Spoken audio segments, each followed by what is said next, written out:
You're listening to A Chapter a Day, a daily podcast.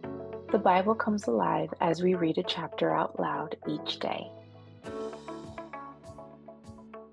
This is a chapter a day, and this is Exodus chapter 4. Moses answered, "What if they do not believe me or listen to me and say, 'The Lord did not appear to you?'"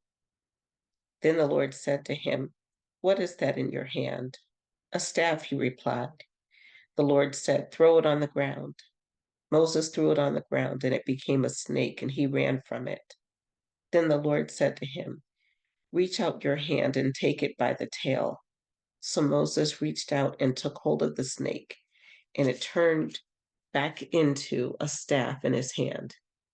"This," said the Lord, "is so that they may believe that the Lord, the God of their fathers, the God of Abraham, the God of Isaac, and the God of Jacob, has appeared to you." Then the Lord said, "Put your hand inside your cloak."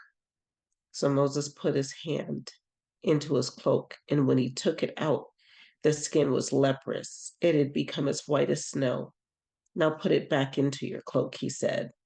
So Moses put his hand back into his cloak, and when he took it out, it was restored like the rest of his flesh. Then the Lord said, "If they do not believe you or pay attention to the first sign, they may believe the second. But if they do not believe these two signs or listen to you, take some water from the Nile and pour it on the dry ground. The water you take from the river will become blood on the ground." Moses said to the Lord, "Pardon your servant, Lord. I have never been eloquent, neither in the past nor since you have spoken to your servant. I am slow of speech and tongue." The Lord said to him, "Who gave human beings their mouths? Who makes them deaf or mute? Who gives them sight or makes them blind? Is it not I, the Lord? Now go, I will help you speak and will teach you what to say." But Moses said, "Pardon your servant, Lord. Please send someone else."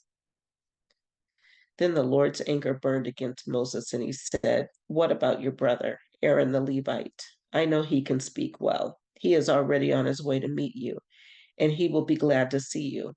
You shall speak to him and put words in his mouth. I will help both of you speak and will teach you what to do.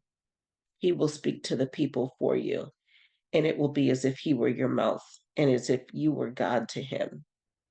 But take this staff in your hand so you can perform the signs with it." Then Moses went back to Jethro, his father, and said to him, "Let me return to my own people in Egypt to see if any of them are still alive." Jethro said, "Go, and I wish you well."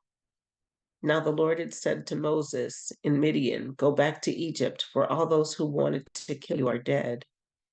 So Moses took his wife and sons, put them on a donkey, and started back to Egypt. And he took the staff of God in his hand. The Lord said to Moses, "When you return to Egypt, see that you perform before Pharaoh all the wonders I have given you the power to do. But I will harden his heart so that he will not let the people go. Then say to Pharaoh, 'This is what the Lord says: Israel is my firstborn son. And I told you, my son, go so he may worship me. But you refuse to let him go, so I will kill your firstborn son.'" At a lodging place on the way, the Lord met Moses and was about to kill him. But Zipporah, flint knife, cut off her son's foreskin and touched Moses' feet with it. "Surely you are a bridegroom of blood to me," she said.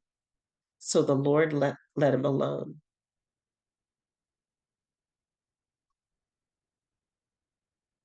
Huh. At that time, she said bridegroom of blood, referring to circumcision. The Lord said to Aaron, "Go into the wilderness to meet Moses."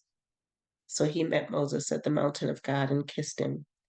Then Moses told Aaron everything the Lord had sent him to say, and also about all the signs he had commanded him to perform.